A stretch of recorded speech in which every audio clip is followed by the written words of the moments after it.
Linda Martinez parked her old Toyota outside the shiny glass building of Prestige Motors. The car dealership looked expensive with its bright lights and fancy cars displayed in the big windows. She took a deep breath and checked herself in the mirror. Her simple blue jeans and white sweater were clean but nothing special. Her brown hair was pulled back in a plain ponytail. She had chosen comfortable shoes for walking around the lot. She grabbed her small purse and walked toward the entrance. The glass doors opened automatically with a soft whoosh. Inside, the dealership smelled like leather and fresh paint. Expensive cars sat under bright spotlights like jewels in a jewelry store. The floor was so clean it reflected the lights above. Linda looked around nervously. She had never been in such a fancy place before. A few well-dressed customers walked around with salespeople in sharp suits. Everyone looked like they belonged there except her. A young man in a black suit walked over to her. His name tag said, Danny Ross. He looked her up and down with obvious disappointment in his eyes. "Can I help you?" Danny asked in a bored voice. He glanced at his expensive watch like he had somewhere more important to be. "Yes, I'm looking for a nice car," Linda said politely. "Something reliable and safe. It's for my daughter's graduation gift." Danny's eyes moved from her simple clothes to her old purse to her worn shoes. He barely tried to hide his smirk. "What's your price range?" he asked, but his tone suggested he already knew the answer would disappoint him. "I have $40,000 cash," Linda said quietly. Danny's eyebrows went up, but not in a good way. He looked like he didn't believe her. "Cash?" he repeated slowly. "Ma'am, are you sure you're in the right place? We sell luxury vehicles here. Maybe you'd be more comfortable at one of the used car lots down the street." Linda felt her cheeks get warm. "I know what I'm looking for. I'd like to see some sedans, please." Danny sighed loudly. "Look, lady, I don't want to waste your time or mine. These cars start at $60,000. The ones you'd probably want are over $80,000. "I understand," Linda said, trying to keep her voice steady. "Could you please show me what you have?" Danny looked around the showroom like he was embarrassed to be seen with her. Several other customers had stopped to watch their conversation. A well-dressed woman with perfect hair whispered something to her husband, and they both looked at Linda with amusement. "Fine," Danny said with another sigh. "But don't blame me when you see the prices." He led her to a silver sedan in the middle of the showroom. The car was beautiful with smooth curves and shiny chrome details. Linda could imagine her daughter Carlos driving it to college. "This is our base model sedan," Danny said without enthusiasm. $68,000. Linda nodded and walked around the car. She opened the driver's door and looked at the leather seats and high-tech dashboard. It was perfect. "I'd like to take a test drive," she said. Danny laughed out loud. "A test drive? Ma'am, you just said you have $40,000. This car costs $68,000. That's $28,000 more than you have." "I might be able to get more money," Linda said quietly. "From where?" Danny asked rudely. "Look, I'm trying to be nice here, but you're clearly out of your league." An older man in an expensive suit walked over to them. His name tag said Kevin Brooks, sales manager. He had gray hair and cold blue eyes that looked Linda over like she was something unpleasant he had stepped in. "Is there a problem here, Danny?" Kevin asked. "This lady wants to test drive the sedan, but she only has $40,000, Danny explained. Kevin's face showed his annoyance. "Ma'am, this is a serious business establishment. We cater to clients who can actually afford our vehicles. I think there's been a misunderstanding." "I just want to look at cars for my daughter," Linda said, her voice getting smaller. "Your daughter?" Kevin laughed. "Lady, do you know where you are? This isn't a used car lot. These are luxury vehicles for successful people." More customers had gathered to watch the scene. Linda could hear their whispers and quiet laughter. Her face burned with embarrassment. "I have cash." Linda tried again. $40,000 doesn't buy you a luxury car," Kevin said loudly. "It might get you a nice used Honda somewhere else. I suggest you try the discount lots across town. They're more suitable for your situation." The words hit Linda like slaps across her face. She had saved money for months to buy her daughter a special graduation gift. Carlos had worked so hard in school and earned a scholarship to a good college. Linda wanted to celebrate with something special. "Please," Linda said one more time. Could I just look around? Kevin stepped closer to her, speaking loud enough for everyone to hear. Ma'am, you're making our real customers uncomfortable. This is a place of business, not a tourist attraction. I'm going to have to ask you to leave. The showroom had gone quiet. Everyone was staring at Linda. Some people looked sorry for her, but most just seemed entertained by the drama. A security guard started walking toward them. I said I have money, Linda whispered, tears starting in her eyes. $40,000 isn't money here, Kevin said cruelly. Come back when you can afford to shop with the adults. Danny smirked. Beside him, the security guard reached them and put his hand on Linda's arm. Ma'am, I need to escort you out, the guard said, not unkindly but firmly. Linda looked around the showroom one last time. All those beautiful cars that she would never be allowed to buy. All those people staring at her like she was a fool. She pulled her purse closer to her body and walked toward the exit with as much dignity as she could manage. The automatic doors opened, and she stepped back into the afternoon sunshine. Behind her, she could hear Kevin's voice carrying across the showroom. Some people just don't know their place, he said loudly. Back to work, everyone. Linda walked to her old Toyota with shaking hands. She sat in the driver's seat for several minutes, trying not to cry. Through the big windows, she could see Kevin and Danny laughing with other salespeople. They were probably telling the story of the poor woman who thought she could buy a luxury car. She started her car and drove home slowly, the taste of humiliation bitter in her mouth. She had never felt so small or so foolish in her entire life. Linda drove home through the busy streets with tears blurring her vision. She kept the radio off because she needed quiet to think. The drive took 20 minutes, but it felt like hours. Every red light gave her more time to remember the cruel words and laughing faces at the dealership. She pulled into the driveway of her small but neat house. The white fence needed painting and the grass could use cutting, but it was home. She sat in her car for a few minutes, looking at the house where she had lived for 15 years. This was where she had raised Carlos, where she had made thousands of meals, where she had helped with homework every night. The front door opened and her neighbor Maria Santos came out of the house next door. Maria was Linda's age with kind eyes and graying hair. She had lived next door for 10 years and knew Linda better than almost anyone. Linda, you're home early, Maria called as she walked over. How did the car shopping go? Linda got out of her car and tried to smile. It was fine, she said, but her voice was shaky. Maria looked at her closely. What happened? You look upset. Nothing happened. I just didn't find what I was looking for. Maria crossed her arms. Linda Martinez, I've known you for 10 years. Something is wrong. Tell me what happened. Linda looked at her friend's worried face and felt the tears coming again. She had always been strong, but today had broken something inside her.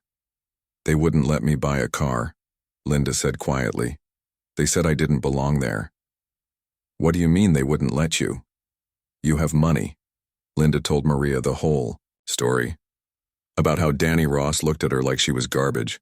About how Kevin Brooks humiliated her in front of everyone. About how the security guard walked her out like she was a criminal. Maria's face got red with anger as she listened. Those terrible people, how dare they treat you that way? Maybe they were right, Linda said sadly. Maybe I don't belong in places like that. Don't you say that, Maria said firmly. You're one of the best people I know. You work 2 jobs to support your family. You volunteer at the community center. You helped me when my husband was sick. Those people don't know anything about you. Linda wiped her eyes with a tissue from her purse. I just wanted to buy something nice for Carlos. She worked so hard in school. She deserves something special for graduation. She does, Maria agreed. And so do you. Don't let those snobs make you feel bad about yourself. Linda looked at her watch. Carlos will be home from school soon. I don't want her to see me upset. Are you going to tell her what happened? Linda shook her head. No. She's so excited about graduation. I don't want to ruin it with my problems. Maria put her arm around Linda's shoulders. You're always protecting everyone else. Who protects you? Linda didn't answer because she couldn't think of anyone. She had always been the strong one in her family. When her mother was sick, Linda took care of her. When money was tight, Linda worked extra hours. When Carlos needed help with school or friends, Linda was always there. "I should go inside," Linda said. "Richard will be home for dinner soon." "How long has it been since you told Richard how you really feel about anything?" Maria asked gently.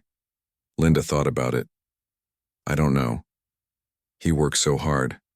I don't want to bother him with small problems." "This isn't a small problem, Linda. This is about respect. This is about how people treat you." Linda hugged Maria goodbye and went inside her house. The kitchen was warm and welcoming with yellow walls and white cabinets. Pictures of Carlos from kindergarten through high school covered the refrigerator. Linda had made this house a home with love and careful attention to every detail. She started making dinner even though she didn't feel hungry. Cooking always helped her think. She made Richard's favorite meal of chicken with rice and beans. The familiar routine of chopping vegetables and stirring pots made her feel better. Carlos came home at 4:30 like always. She was a pretty girl with Linda's dark hair and her father's bright smile. She dropped her backpack by the door and hugged her mother. "Hi, Mom. Did you find me a car today?" Carlos asked excitedly. Linda's heart hurt, but she kept her voice steady. "Not today, sweetheart. I need to look at a few more places." "That's okay. I'm just excited that I'm getting a car. None of my friends have new cars. Wait until they see it." Carlos talked about her day at school while Linda finished cooking. She told funny stories about her teachers and friends. She talked about graduation next week and how nervous she was about starting college in the fall. Linda listened and smiled and asked questions, but inside she was still thinking about the dealership. She wondered if Carlos would be embarrassed, if she knew how her mother had been treated. She wondered if other people looked at their family and saw poor people who didn't belong in nice places. Richard came home at 6:30. He was a tall man with kind eyes and gentle hands. He kissed Linda on the cheek and sat down at the kitchen table. Carlos told him about her day while Linda served dinner. "How was your day, sweetheart?" Richard asked Linda as they ate. "Fine," Linda said automatically. "Just the usual." Richard looked at her carefully. After 20 years of marriage, he could tell when something was bothering her. But Linda was good at hiding her feelings when she wanted to. "Did you go car shopping today?" he asked. "Yes, but I didn't find anything good," Linda said. She kept her eyes on her plate. "We can look together this weekend if you want," Richard offered. "Maybe," Linda said. But she was already thinking of excuses to avoid going back to any car dealership. After dinner, Carlos went to her room to do homework. Richard helped Linda clean the kitchen while they talked about their plans for the weekend. Linda washed dishes and Richard dried them, just like they had done thousands of times before. "You seem quiet tonight," Richard said as he put away the last plate. "Just tired," Linda said. "It was a long day." Richard hugged her from behind while she wiped down the counter. "I love you," he said into her hair. "I love you too," Linda said, and she meant it. But she didn't tell him about the dealership. She didn't tell him about the humiliation or the tears or the way those people made her feel small. She kept it inside like she always kept difficult things inside. That night, Linda lay in bed staring at the ceiling while Richard slept peacefully beside her. She thought about Carlos and graduation and the car she still needed to buy. She thought about Kevin Brooks and his cruel words. She thought about all the times in her life when people had made her feel like she wasn't good enough. Tomorrow she would be strong again. Tomorrow she would smile and take care of her family. But tonight, in the darkness of her bedroom, Linda Martinez allowed herself to feel hurt. Richard Martinez woke up early the next morning and looked at his wife sleeping beside him. Linda usually slept peacefully, but today her face looked troubled even in sleep. Her eyebrows were pulled together like she was worried about something. He got out of bed quietly and went to the kitchen to make coffee. The house was still and quiet in the early morning light. Through the window he could see the neighbors getting ready for work.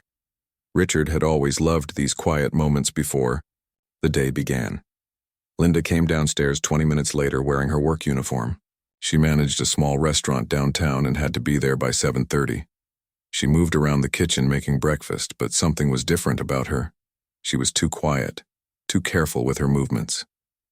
"Good morning, beautiful," Richard said, trying to get her to smile. "Good morning," Linda replied, but she didn't look at him. She kept her attention on scrambling eggs and making toast. "Did you sleep well?" Richard asked. "Yes, fine," Linda said. But Richard noticed the dark circles under her eyes. They ate breakfast together while Carlos got ready for school upstairs.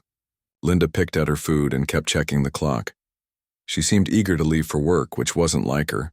Usually she enjoyed their morning conversations. "I might be late tonight," Richard said.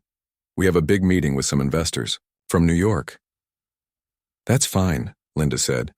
"Carlos and I will manage dinner." Richard studied his wife's face. In 20 years of marriage, he had learned to read her moods. Linda was naturally a happy person who smiled easily and laughed often, but today she seemed sad and distant. "Are you feeling okay?" he asked gently. "I'm fine, Richard. Just tired from work." Linda kissed him goodbye on the cheek and left for her job. Richard watched through the window as she got into her old Toyota and drove away. Something was definitely wrong, but he couldn't figure out what it was. Richard owned Martinez Industries, a company that made computer parts and electronic equipment. He had started the business 15 years ago in his garage with just $5,000 and a big dream. Now the company had 300 employees and made millions of dollars every year. But Richard had never forgotten where he came from. He grew up poor like Linda did. His father worked in a factory and his mother cleaned houses. Richard knew what it felt like to be looked down on by people with money. At his office that morning, Richard tried to focus on work but kept thinking about Linda. His assistant, Peter Williams, knocked on his door at 10 o'clock. "The New York investors are here for the 11 o'clock meeting, Mr. Martinez," Peter said. "Thank you, Peter. Are the conference rooms ready?" "Yes, sir. Everything is prepared." Peter had worked for Richard for 8 years. He was a smart young man who noticed everything and never forgot details. Richard trusted him completely. "Peter, can I ask you something personal?" Richard said. "Of course, sir." "Do you think people can tell when someone they love is hiding something from them?" Peter looked surprised by the question. "I think people who care about each other usually know when something is wrong, even if they don't know what it is." "That's what I thought," Richard said quietly. The meeting with the New York investors went well. They wanted to buy computer parts for their factories, which could mean millions of dollars in new business for Martinez Industries. But Richard had trouble concentrating on the numbers and contracts. He kept thinking about Linda's sad face at breakfast. After the investors left, Richard called his security chief, Helen Carter. Helen was an ex-police officer who had worked for the company for 5 years. She was smart and careful and very good at finding information. "Helen, I need you to do something for me," Richard said when she came to his office. "What do you need, Mr. Martinez?" "I think my wife is upset about something, but she won't tell me what happened. Yesterday she went car shopping and came home different. Sad. Can you find out what happened without being obvious about it?" Helen nodded. "I can do that. Do you know which dealership she visited?" "No, but she was looking for a nice sedan for our daughter's graduation gift. Probably somewhere that sells luxury cars. I'll make some calls and see what I can find out." 2 hours later, Helen knocked on Richard's office door again. Her face was serious and angry. "What did you find?" Richard asked. Helen sat down across from his desk. "I called several luxury car dealerships and asked if anyone remembered a woman matching Linda's description coming in yesterday. I found the right place on my third call. What happened?" "Prestige Motors on Michigan Avenue. I spoke to someone in their service department who saw the whole thing. Your wife was treated very badly by a sales manager named Kevin Brooks and a salesman named Danny Ross." Richard felt his stomach get tight. "How badly?" "They judged her by her clothes and assumed she couldn't afford their cars. They embarrassed her in front of other customers and had security escort her out. The person I talked to said it was cruel and unnecessary." Richard's hands formed fists on his desk. He had built his success by treating all people with respect, no matter what they looked like or how much money they had. The idea of someone humiliating his wife made him angrier than he had been in years. "Are you sure about this?" Richard asked. "I'm sure. I also found out that Kevin Brooks is known for this kind of behavior. Several people have complained about him. but the owner hasn't done anything about it. Richard stood up and walked to his office window. Below him, the city of Chicago spread out in all directions.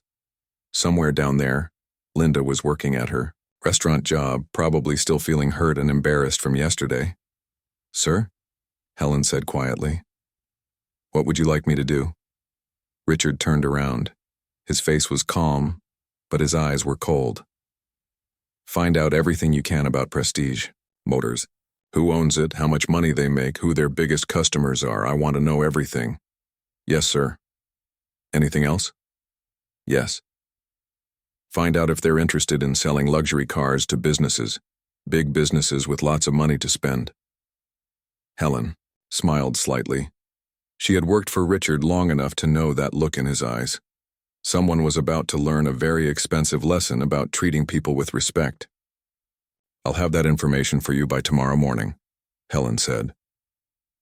After Helen left, Richard sat alone in his office thinking. Linda had hidden her pain from him because she was trying to protect him. She always put everyone else's needs before her own. She had supported him when he was starting his business, working 2 jobs while he worked day and night to build Martinez Industries. Now it was his turn to protect her. Richard picked up his phone and called his personal car dealer, a man who had sold him several expensive cars over the years. "Hello, this is Richard Martinez. I need to buy a Rolls-Royce, the most expensive one you have." The next morning at Prestige Motors, Kevin Brooks walked into the showroom feeling good about himself. He wore his most expensive suit and his favorite gold watch. Yesterday had been a good day for sales, and he was expecting another profitable day. Danny Ross was already at work, polishing a red sports car near the front window. He looked up when Kevin walked in. "Good morning, Mr. Brooks," Danny said. "Ready for another busy day?" "Always ready to make money, Danny," Kevin replied with a smirk. "Speaking of which, did you see that poor woman who came in yesterday? What was her name again?" "I don't remember her name. Just some lady who thought she could afford our cars with $40,000. Danny laughed. "Can you believe she wanted to test drive the sedan?" Kevin shook his head. "Some people have no sense of reality. At least we got rid of her quickly before she wasted more of our time." Margaret Stone, the dealership owner, was in her office upstairs reviewing sales reports. She was a woman in her 50s who had built the business over 20 years. She believed in treating customers well, but she trusted her sales staff to handle day-to-day operations. At exactly 10:30 in the morning, something unusual happened. A long, shiny black Rolls-Royce Phantom pulled into the parking lot. The car was so beautiful and expensive that people on the street stopped to stare at it. Inside the dealership, Kevin and Danny rushed to the front windows to get a better look. The Rolls-Royce was worth more than most people made in 3 years. Whoever owned it was very wealthy. "Look at that car," Danny whispered. "I've never seen one that nice in real life." "Whoever owns that is exactly the kind of customer we want," Kevin said, straightening his tie. "Let me handle this one personally." A man in a perfect black suit got out of the driver's seat. He was tall and professional-looking with gray hair and polite manners. He walked around the car and opened the back door like a trained chauffeur, but instead of a rich man stepping out, everyone was surprised to see a woman. She was wearing an elegant black dress that fit her perfectly. Her hair was styled beautifully and she wore simple but expensive jewelry. She looked like a wealthy businesswoman or the wife of someone very important. Kevin and Danny watched through the window as the woman walked toward the entrance. She moved with confidence and grace. The chauffeur followed behind her, carrying a small leather briefcase. "I'll take this one," Kevin said quickly. "A woman who arrives in a Rolls-Royce is definitely our kind of customer." The automatic doors opened and the woman entered the showroom. Kevin hurried over with his biggest smile, the same smile he used for all his wealthy customers. "Good morning, madam," Kevin said in his most polite voice. "Welcome to Prestige Motors. I'm Kevin Brooks, the sales manager. How may I help you today?" The woman looked around the showroom slowly, taking in all the expensive cars. She seemed to be thinking about something important. "I'm looking for a luxury sedan," she said in a quiet but clear voice. "Something reliable and safe." Kevin's smile got even bigger. "You've come to the right place. We have the finest luxury sedans in the city. What's your price range?" "Money," Isn't a problem, the woman said simply. Kevin felt excitement rush through his body. This was the kind of customer he loved. Rich people who didn't worry about prices usually bought the most expensive cars. Excellent, Kevin said. Let me show you our premium models. He led her to the same silver sedan that Linda had looked at 2 days before, but this time, Kevin's attitude was completely different. This is one of our most popular models, Kevin said enthusiastically. Hand-stitched leather seats, advanced safety features, and a powerful but quiet engine. It's $68,000, but I'm sure a woman of your obvious good taste will appreciate the quality. The woman walked around the car carefully, just like Linda had done. She opened the driver's door and looked at the interior. It's very nice, she said. May I take a test drive? Of course, Kevin said immediately. Danny, get the keys for this vehicle right away. Danny hurried to get the keys while Kevin continued talking to the woman about the car's features. He explained every detail with enthusiasm and respect. Would you like me to drive, or would you prefer to drive yourself? Kevin asked politely. I'll drive, the woman said. Kevin opened the driver's door for her like a perfect gentleman. Please, allow me. Meanwhile, the chauffeur had been standing quietly near the entrance. Kevin noticed him and wondered if he should say something, but the man seemed content to wait. The woman started the car and drove it out of the showroom. Kevin sat in the passenger seat, pointing out different features and talking about the car's excellent reputation. This model has won several awards for safety and luxury, Kevin said. Many of our most successful customers choose this exact car. I can see why, the woman said. She drove smoothly and confidently through the neighborhood around the dealership. When they returned, Kevin was already imagining his commission on the sale. A customer who arrived in a Rolls-Royce and said money wasn't a problem would probably buy additional features and services too. What do you think? Kevin asked as they got out of the car. I like it very much, the woman said.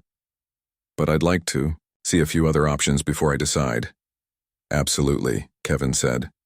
We have several other models that might interest you. He showed her 2 more expensive sedans, explaining the benefits of each one.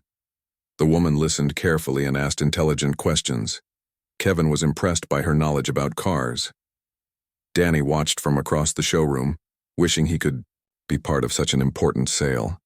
Other customers and salespeople had noticed the well-dressed woman and the attention Kevin was giving her. Margaret Stone came downstairs from her office to see what was causing the excitement. She saw the Rolls-Royce in the parking lot and the elegant woman looking at cars with Kevin. Who is that customer? Margaret asked Danny quietly. I don't know her name yet, but she arrived in that Rolls-Royce, Danny whispered back. Kevin is handling the sale personally, Margaret nodded approvingly. A customer with that kind of money deserved the best service they could provide. The woman spent almost an hour looking at different cars. Kevin answered all her questions with patience and enthusiasm. He offered her coffee, which she accepted, politely. He complimented her excellent taste and knowledge about luxury vehicles. Finally, the woman said she needed to think about her decision and would return the next day with an answer. Of course, Kevin said smoothly. Take all the time you need. A purchase this important deserves careful consideration. The chauffeur opened the door of the Rolls-Royce for her and she got in gracefully. As the expensive car pulled out of the parking lot, Kevin felt confident that he had just made the biggest sale of his month. Did you get her name? Danny asked. Kevin's face went red. In all his excitement about the potential sale, he had forgotten to ask for her contact information. I'll get it tomorrow when she comes back, Kevin said quickly. A woman like that will definitely be back.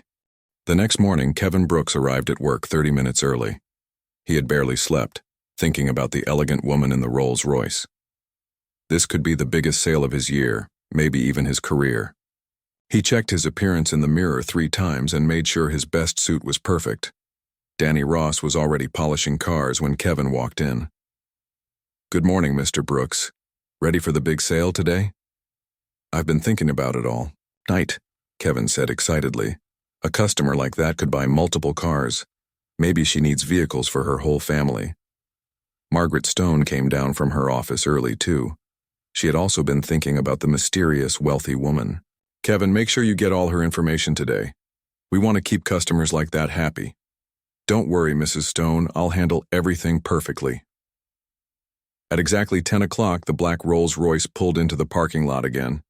Kevin straightened his tie and walked toward the entrance with his biggest smile ready. But this time, something was different.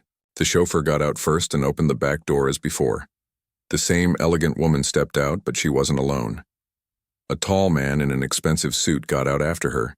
He looked like a successful businessman with confident eyes and a serious expression. Kevin felt a little nervous. He hadn't expected the woman to bring someone with her. Maybe it was her husband who wanted to approve the purchase. The couple walked into the showroom together. The man looked around at the cars with interest, while the woman stood quietly beside him. "Good morning," Kevin said politely to both of them. "Welcome back to Prestige Motors." The woman smiled but didn't say anything. The man stepped forward and offered his hand to Kevin. "Good morning. I'm Richard Martinez," the man said in a clear, strong voice. Kevin shook his hand, trying to remember if he had heard that name before. "I'm Kevin Brooks, the sales manager. I helped your wife yesterday with some of our luxury sedans." "Yes, she told me about her visit," Richard said. His voice was calm, but something in his eyes made Kevin feel uncomfortable. "She has excellent taste in cars," Kevin continued. "Has she decided which model she prefers?" Richard looked at his wife, then back at Kevin. "Actually, we're here for a different reason today. My wife had an interesting experience here a few days ago. Not yesterday, but the day before that." Kevin looked confused. "I'm sorry, I don't understand. Yesterday was the first time I met your wife." The woman finally spoke. "No, Kevin. Yesterday was the second time you met me." Kevin stared at her face more carefully. Something about her voice seemed familiar, but he couldn't place it. "I was here 3 days ago," the woman continued. "I was wearing jeans and a simple sweater. I told you I wanted to buy a car for my daughter's graduation." Kevin's face went white as the memory hit him like a punch. The poor woman he had embarrassed and thrown out. The woman he had laughed about with Danny. But that was impossible. This elegant lady couldn't be the same person. I don't think," Kevin stammered. "You told me I didn't belong here," Linda said quietly. "You said I should try the discount lots across town. You had security escort me out while other customers watched and laughed." Kevin felt like the floor was disappearing under his feet. This couldn't be happening. The wealthy woman in the Rolls-Royce was the same woman he had humiliated. Danny Ross had been listening from across the showroom. He walked over slowly, his face pale with recognition. "Mr. Brooks," Danny whispered. "I think she's right. I think she's the same woman." Richard Martinez watched Kevin's face change from confusion to horror to fear. "My wife came here with $40,000 in cash, ready to buy a car. You judged her by her clothes and decided she wasn't good enough for your business." "Sir, if there was a misunderstanding," Kevin started. "There was no misunderstanding," Richard said firmly. "You treated my wife with cruelty and disrespect. You made her feel small and worthless because of how she looked." Margaret Stone had heard the conversation and came over quickly. She could see that something serious was happening. "What's going on here?" Margaret asked. Richard turned to her. "Are you the owner of this dealership?" "Yes, I'm Margaret Stone. Is there a problem?" "Yes, there's a big problem. Your sales manager, Kevin Brooks, humiliated my wife 3 days ago. He refused to let her buy a car because he decided she looked too poor." Margaret looked shocked. "I'm so sorry. This is not how we treat customers." "Kevin, is this true?" Kevin's mouth opened and closed like a fish. He couldn't find words to explain what had happened. "It's completely true," Danny said quietly. "I was there. We both treated her badly." Margaret Stone felt angry and embarrassed. "This is unacceptable. I sincerely apologize to you and your wife." Richard nodded. "I appreciate that. But I think you should know who you're apologizing to." He reached into his jacket and pulled out a business card. He handed it to Margaret Stone. Margaret read the card and her face went completely white. Richard Martinez, CEO, Martinez Industries. That's right, Richard said calmly. My company has been looking for a dealership to provide luxury cars for our executives. We need about 50 vehicles, maybe more. Each car would cost between $70,000 and $90,000. Margaret Stone felt sick. 50 luxury cars would mean millions of dollars in sales. It would be the biggest contract in her dealership's history. Mr. Martinez, Margaret said desperately. I had no idea. Kevin's behavior was completely wrong. We can fix this situation. How? Richard asked. How do you fix the humiliation my wife felt? How do you fix the tears she cried that night? How do you fix the fact that she didn't want to tell me what happened because she was so embarrassed? Kevin finally found his voice. Sir, I made a mistake. I'm sorry. I didn't know who she was. Richard's eyes got cold. That's exactly the problem, Kevin. You didn't know who she was, so you decided she didn't matter. You treated her badly because you thought she was poor and powerless. If I had known, Kevin started. If you had known she was rich, you would have treated her well, Richard finished. But every person who walks into this dealership deserves respect, not just the ones who look wealthy. Linda spoke for the first time in several minutes. I don't want Kevin to lose his job. I just want him to understand that his words hurt people. Richard looked at his wife with love and admiration. Even after being humiliated, she was still kind and forgiving. Margaret Stone looked at Kevin with disappointment and anger. Kevin, you've cost us the biggest potential sale in our history. More importantly, you've damaged our reputation. Kevin felt his career crashing down around him. The woman he had laughed at was married to one of the richest men in the city. The sale he thought would make his month had become the mistake that might end his job. What can we do to make this right? Margaret asked Richard. Richard looked around, the showroom at all the expensive cars. Then he looked at his wife, still beautiful and dignified despite everything she had endured. We'll see, Richard said quietly. We'll see. 2 weeks later, Margaret Stone stood in front of all her employees at Prestige Motors. The showroom was quiet as everyone listened to her speak. Kevin Brooks was not among them. He had been fired the day after Richard and Linda's visit. Starting today, we're making important changes to how we treat customers, Margaret announced.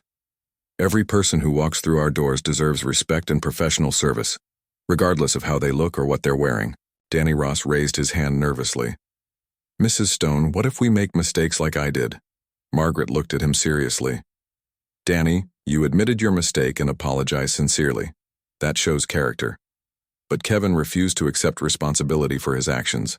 That's the difference. She had decided to give Danny a second chance after he wrote a heartfelt apology letter to Linda Martinez. The young man seemed genuinely sorry for his behavior. We're also starting training classes next week, Margaret continued. Everyone will learn about treating all customers with dignity. We're hiring people from different backgrounds to make sure our team represents the community we serve. 3 blocks away, Linda Martinez was at the community center where she volunteered twice a week. She was helping elderly people fill out forms for government assistance. An older woman named Betty was having trouble with her paperwork. Thank you for helping me, dear, Betty said. These forms are so confusing. It's no problem, Linda replied kindly. That's what I'm here for. Linda had always found joy in helping others.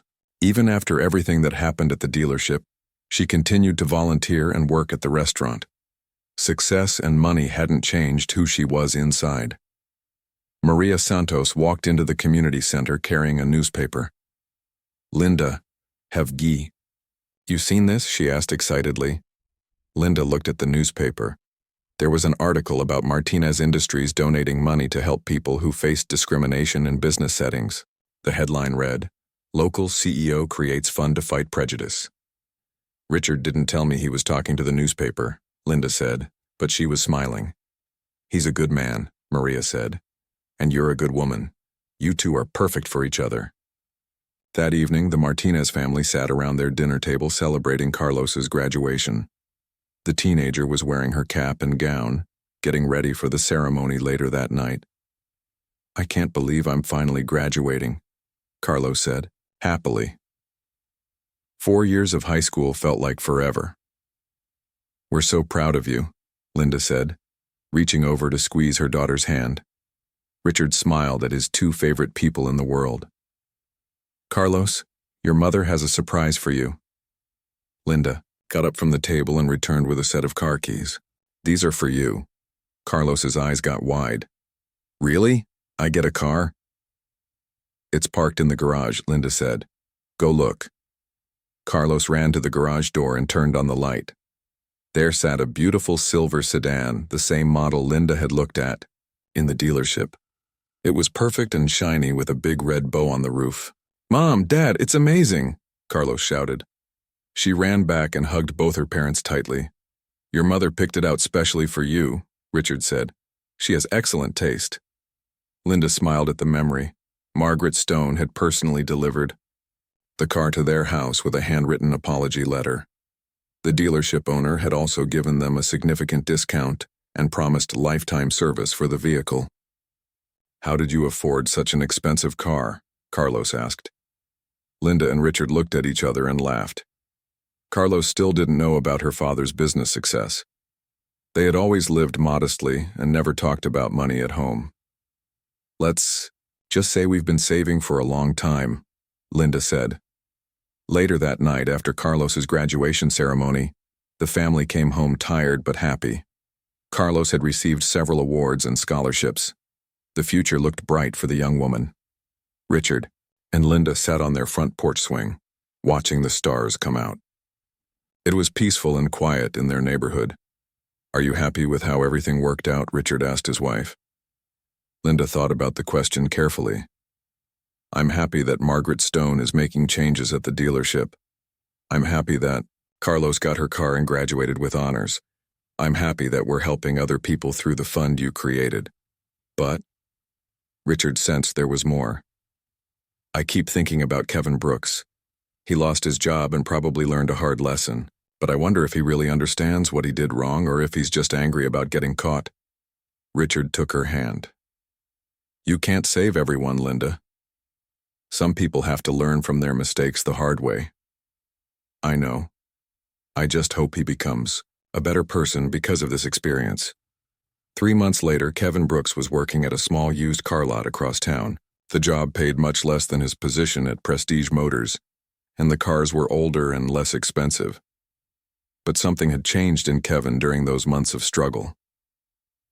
One afternoon, a young couple came to the lot looking for their first car. They were dressed in work clothes and looked nervous about spending money. The old Kevin would have dismissed them immediately. Instead, Kevin walked over with a genuine smile. "Good afternoon. I'm Kevin. How can I help you today?" "We need a reliable car that doesn't cost too much," the young man said. "We just got married and we're both working 2 jobs to save money." Kevin spent an hour showing them different vehicles and explaining the benefits of each one. He was honest about the car's problems and helped them find one that fit their budget perfectly.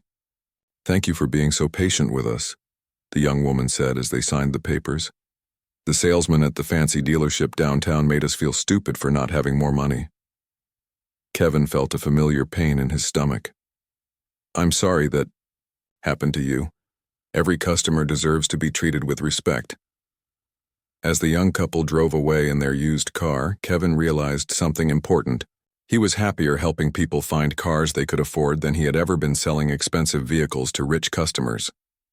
Meanwhile, Prestige Motors had become known as the most welcoming luxury dealership in the city. Margaret Stone's changes had attracted customers from all backgrounds. The business was more successful than ever. Danny Ross had been promoted to assistant manager. He often told new employees the story of Linda Martinez and the importance of treating every customer well. "You never know who someone really is," Danny would say. But more importantly, it shouldn't matter. Everyone deserves kindness and respect. Linda Martinez continued working at the restaurant and volunteering at the community center. The discrimination fund that Richard created had helped dozens of people fight unfair treatment in businesses across the city. On Carlos's first day of college, Linda drove her daughter to campus in the silver sedan. As they unloaded boxes from the car, other students admired the beautiful vehicle. Your mom has great taste in cars, one student said to Carlos. Carlos smiled proudly. Yeah, she really does. But the best thing about my mom isn't her taste in cars, it's her taste in people. She sees the good in everyone, even when they don't deserve it. Linda hugged her daughter goodbye and drove home through the busy city. Streets. She thought about how much had changed since that terrible day at the dealership. Sometimes the worst experiences in life led to the most important lessons and the greatest positive changes. As she pulled into her driveway, Linda saw Richard waiting for her on the front porch. After 21 years of marriage, he still made her heart feel warm and safe. How did it go? Richard asked as she got out of the car. She's going to do great things, Linda said. Just like her father taught her. Richard put his arm around his wife's shoulders. Just like her mother showed her. Together they walked into their home, grateful for the love they shared and the lessons they had learned about treating all people with dignity and respect.